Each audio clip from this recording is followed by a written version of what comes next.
Every human being confronts three realities: power, death, and the desire for immortality. Power determines how we act. Death determines how we value time. Immortality determines what we leave behind.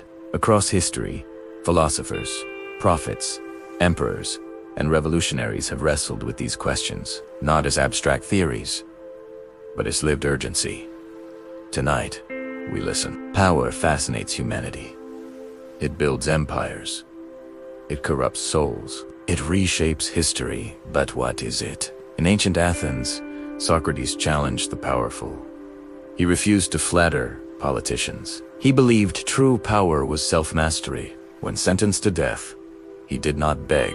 He remained sovereign in spirit. His student, Plato, warned that political power without philosophical wisdom becomes tyranny. In the Republic, he argued that only those who love truth should rule. Power without wisdom decays. In Rome, Cicero saw power as responsibility to the Republic, duty over ambition, virtue over dominance. Few understood power's burden like Marcus Aurelius. He ruled an empire, yet wrote private reflections, reminding himself, "You have power over your mind, not outside events."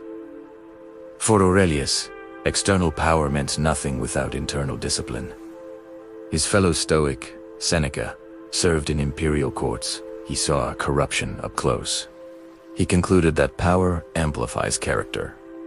If you are unjust, power makes you dangerous. If you are disciplined, power makes you protective. Power reveals the soul. In China, Confucius taught that rulers must lead by moral example. Authority is not enforced by fear, it is earned by virtue. When leaders lose virtue, they lose legitimacy. In India, Buddha renounced royal privilege. He demonstrated that power over desire surpasses political authority. The greatest conquests is conquests of self. Modern voices like Sadhguru echo this. Inner engineering is greater than outer dominance. Power without awareness destroys. Two of the most influential figures in history transformed power without armies. Jesus rejected political kingship.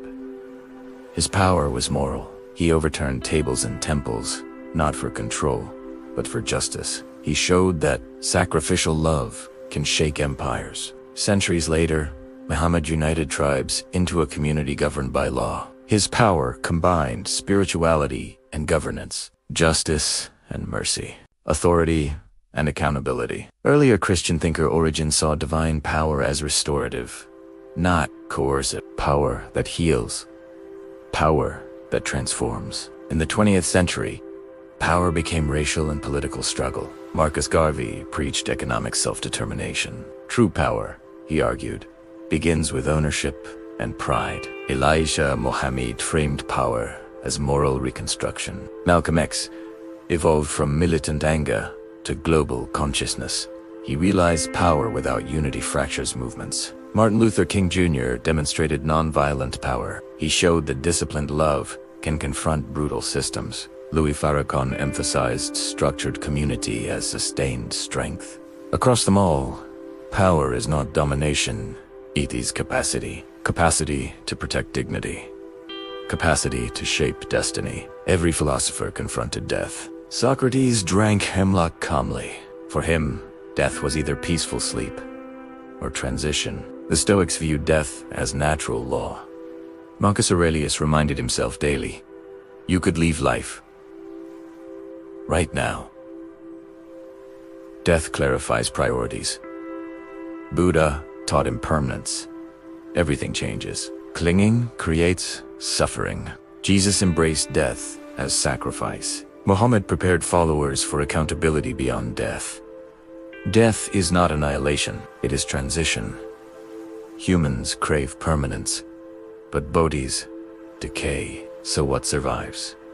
For Plato, the soul endures. For Buddha, consciousness continues in karmic cycles. For Jesus and Muhammad, the soul answers to God. For the Stoics, immortality lies in virtue lived. For King, immortality is moral legacy. For Malcolm, it is awakening consciousness. For Garvey, it is restored identity. Immortality may not mean endless biological life. It may mean impact, influence, memory, ideas that outlive flesh. Empires crumble, but ideas persist. Power tests us. Death humbles us. Immortality tempts us. The wise do not chase power for ego. They seek power to serve. The wise do not fear death blindly. They use it to sharpen purpose. The wise do not chase immortality through fame. They pursue it through virtue. Across civilizations, a pattern emerges. Master yourself. Serve others. Prepare for death. Leave something greater than you found. Power without wisdom destroys. Death without meaning terrifies. Immortality without virtue corrupts. But when aligned, power becomes service. Death becomes teacher. Immortality becomes legacy. And life becomes intentional.